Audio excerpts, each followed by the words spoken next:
Hello, welcome back. So now in this part, we will discuss a very important concept which is related to brick masonry, and that is arch action of the brick masonry. So basically in brick masonry, whether it is made of English bond or running bond or Flemish bond, brick arch action occurs. If you see in this photo, you can see if by chance if we remove the lintel from this opening, then only this part of brick masonry will it may fall down, but the remaining part like this one and this one, it will remain stable. Why? Because of the arch action. As you can see, this part is acting as a arch. So this arch action, it is basically developed in this brick masonry.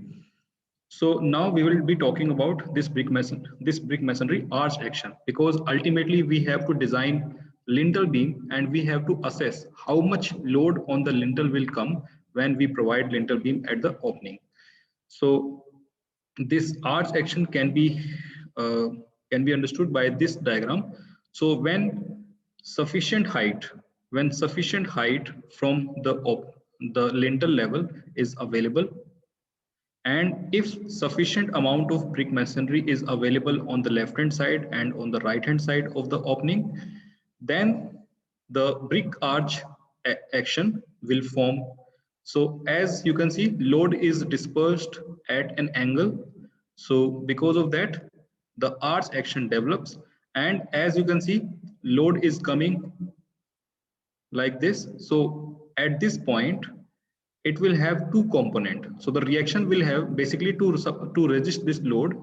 The reaction will generate at this point, where at the corner of the opening, and reaction will have two component. One is the horizontal reaction and the second one is the vertical reaction. So this load will basically transfer in two medium, like along the horizontal and along the vertical. So to resist both of these two ways, there will be two reactions. So reaction should work. Therefore, we need to have sufficient amount of brick masonry here and sufficient amount of brick masonry here. So that is the condition for developing arch action. First condition is sufficient height should be there, so that brick arch, which you can see is in the triangular form, this triangle should be made within the height. And if on the left hand side and right hand side sufficient brick masonry is there, then this brick arch action may develop in the brick masonry. So now based on this theory, we will see there are some different cases in when we design lintel beam. So how much load will come on the lintel beam, or how much load we need to consider for lintel beam design, that is based on the brick arch action and some conditions. So based on those conditions, we will be having basically 5 cases for lintel beam. So as I said, based on the arch action theory, the computation of the load on the lintel for the design of lintel may be broadly divided into the 5 categories.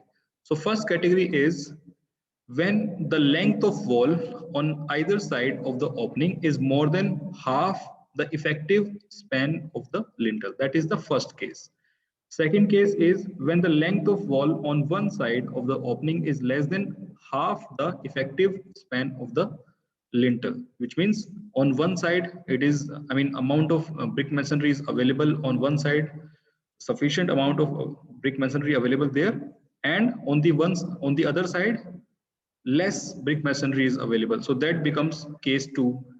In case 3, when the length of wall on both sides of the opening is less than half the effective span, so in that case on both sides less brick masonry is there. And in case of 4, when the wall above the lintel has an opening, there are some ventilators that we generally provide over the opening. So in that case, how we find out the load, or how much load is to be considered in that case for lintel design? So that is also a case, that is case 4. In case 5, when there is a slab just above the lintel opening, and in that case if there is a structure over that slab, then we have to consider some other load also for lintel design. So we will see that in detail in case 5. So first of all, first we will discuss case 1 in detail and how much load will come in this case, so that we will see. So case 1 is when the length of wall on either side of the opening is more than half the effective span of the lintel. So now this is basically the general case, and now this case further have two parts. Now case A, when length on the left hand side and on the right hand side is more than the half of the effective span. Now effective span is basically the uh, say for example this is the lintel and it is resting on the wall on this point. So this length and this is basically the effective span which we are representing as L. So if length of wall is available on left hand side and right hand side more than half of L by 2, in that case it will fall in category 1 or case 1. Now case 1 have further two part. First part is when sufficient height is available, which means if arch action will develop, then this arch, I mean this in this arch, this triangular portion or equilateral triangle should form. So if, and that equilateral triangle will form only when we have sufficient height, that is h, or in other way we can say that the height of triangular portion should be less than the available height. So in that case arch action will develop. Now in case B, we have length of wall more than half of the effective span on both sides, but the value of h is less, which means arch action is not forming. You can see here the complete equilateral triangle is not forming in this case. So that is also that will also fall in case 1 but category B. Now if we talk about case A, in this case complete triangle is forming, which means the arch action will develop in case 1A. And now on what basis we are taking this 60 degree? Well, basically we are considering the load dispersion at 60 degree. Generally for ordinary brick masonry, we consider that load dispersion at 60 degree. And in case of good quality brickwork, we consider load dispersion at 45 degree. So if we are using 45 degree in this case, it means brick masonry quality is good. And for ordinary brick masonry, generally we take 60 degree. Okay. Now, higher is the angle, higher will be the load coming on the lintel. So in this case, if we consider that angle is 60 degree, then height of triangle can be calculated as L sine 60 degree by using the trigonometric relation. So sine 60 is basically under root 3 by 2. So with this, we can easily calculate the height of triangle, which we are representing as small h. So yes, it is assumed that load transferred is in the form of equilateral triangle and load on the lintel is equal to the weight of masonry in the triangular portion only. So in case 1A, only the load which is coming on this lintel will be equals to the weight which is falling in this equilateral triangle. Other load, this one and this one, it will not be coming on the lintel because the arch action will develop in this case. Similarly, if we talk about case 1B, in this case, as you can see, a complete triangle is not forming and therefore the whole load. So as you can see in the hatched area, so load will come up to height small h, and small h is equals to capital H. So in that case, we have to consider the whole load in this case. While in this case, we will be considering load as weight of brick masonry contained only in this triangle. Okay. So from figure, height of triangle can be calculated L sine 60. So sine 60 is under root 3 by 2. Similarly, we can also calculate the area of triangle, which is half into base into height, and height will be, yes, so it will be actually L into 3 root under root 3 by 2. So this will become actually L square root 3 by 4. So that becomes the area of triangle if we are required to find out in our problem. Now talking about the case 2. In case 2, when the length of wall on one side of the opening is less than half of the effective span, which means on one side less length is available. So in that case, as you can see on the left hand side, the length of wall is less than half of the effective span, and on the right hand side it is more than half of the effective span. So in that case, how much load of brick masonry is to be considered? So yes, as you can see in the figure, in this case we will consider load of brick masonry contained in this square. So in this case, the height of square is h equals to L. So it will be, I mean, this length is L and this height will also be L. So in this case, we will calculate area for this square. Load is transferred to the lintel will be equals to the weight of masonry contained in the rectangle of height h. This is basically, this will become actually square in case if we have sufficient height available.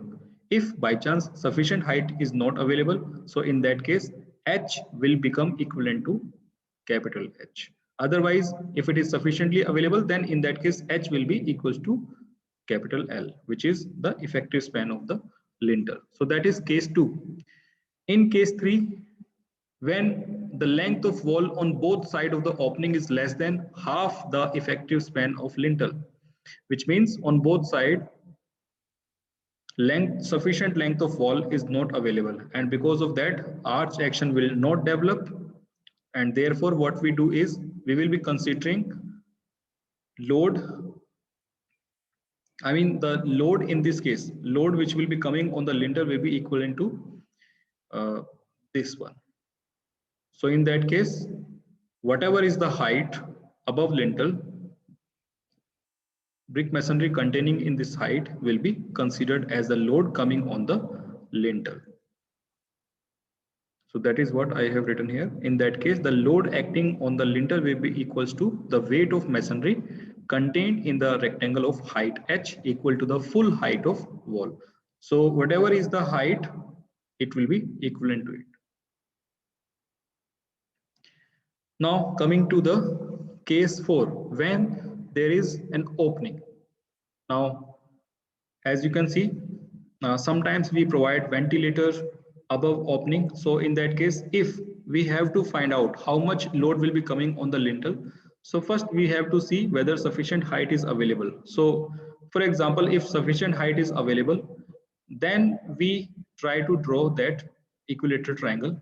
And if equilateral triangle lines bisect with the opening, in that case, we again start the equivalent triangle, which starting from the extreme end of the opening.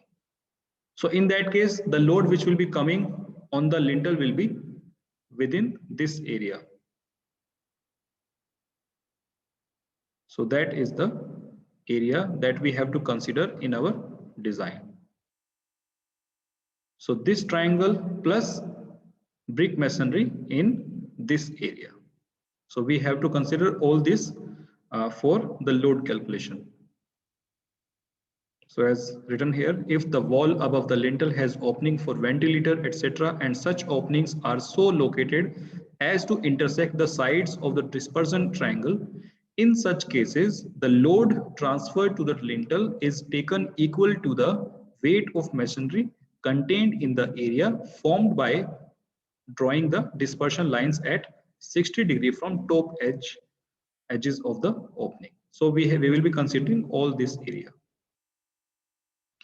Then next is when a slab transfers load to lintel, when there are chances that over the opening lintel, there may be a slab just above the lintel. So in that case, if slab is supporting any external load, so that load will also come on the lintel. For example, I will show you the diagram now.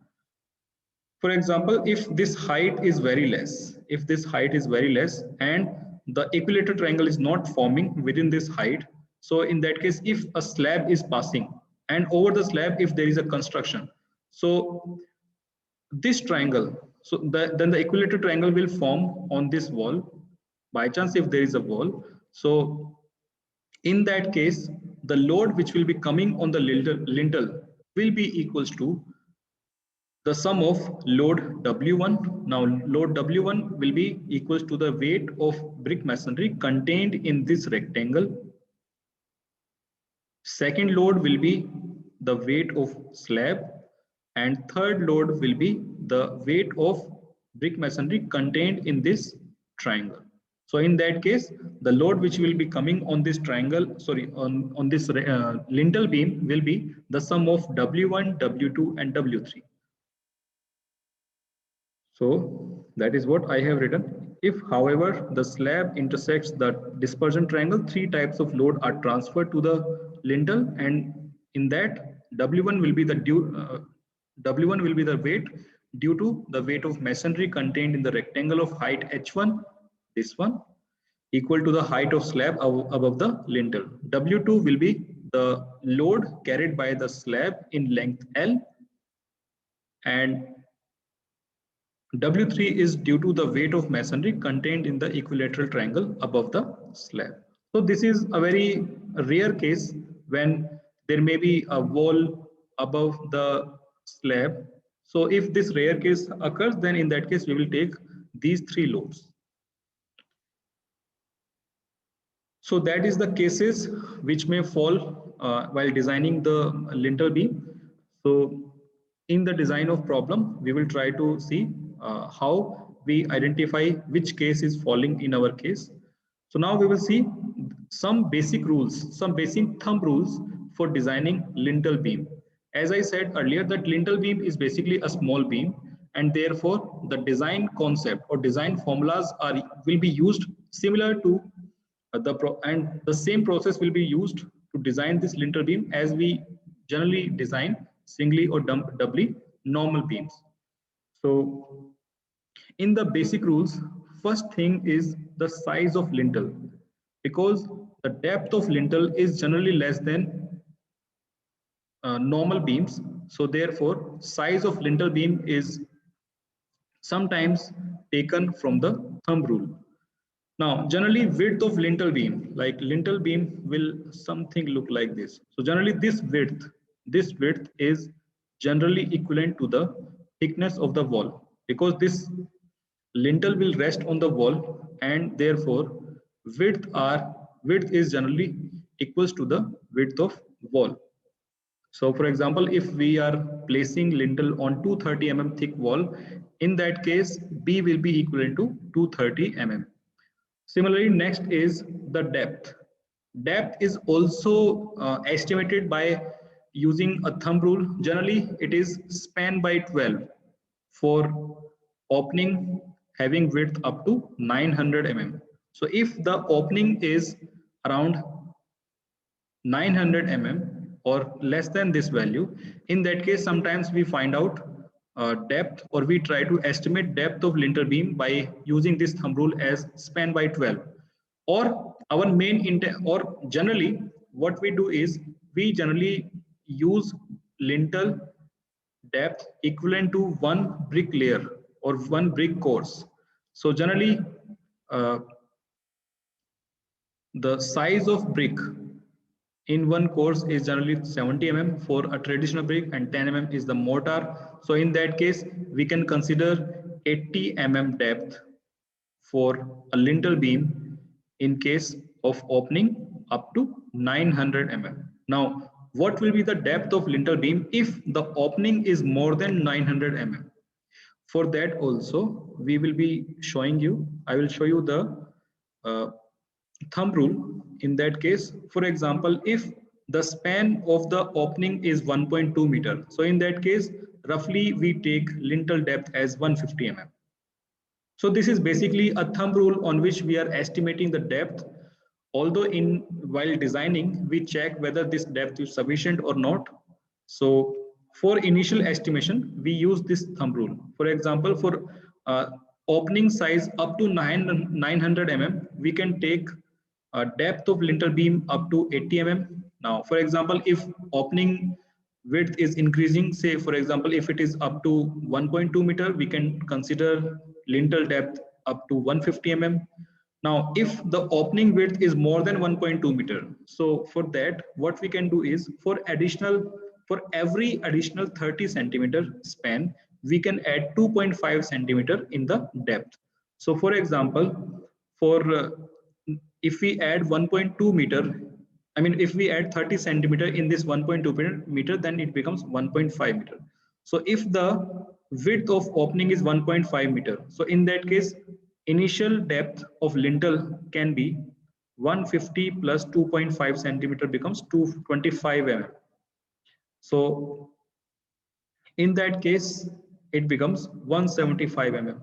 Similarly, if we again add 30 centimeter in the span, it becomes 1.8 meter. Then in that case, it will become 175 plus 25 equals to 200 mm. So this is how we will be initially estimating the depth of lintel. So this is basically a thumb rule. There is no rule of getting depth in the IS code. It is not mentioned there. So therefore, we use some thumb rule to initially estimate the depth of lintel beam. Similarly, to get the length of bearing length is basically, say if this is the lintel and if it is supporting on the opening, so how much, I mean on how much length it is resting. So this is called bearing. So this bearing length depends on the opening width of opening, also it depends. So minimum bearing length generally we take as 200 mm. So at least 200 mm bearing length is to be taken. Now this 200 mm can be increased in case of heavy load or larger spans. So we can increase that. So as a guidance, again, it is as per thumb rule. If our opening is up to 2.4 meter, so in that case, we can take bearing length as 200 mm. Again, this is only for initial estimation. Similarly, if the span length is from 2.5 to 4.2 meter, so in that case, we can increase bearing length to 300 mm. If it is more than 4.3, I mean, if it is between 4.3 to 6 meter, we can have 400 mm. Similarly, if we have large opening, in that case, we can again increase the bearing length. So depending on the type of load, whether it is heavy load or light load, we can increase or decrease the length of bearing. So that is the basic thumb rule for designing lintel beam. So now in the next part, I will take an example to design lintel beam and we will see how we design it. Thank you.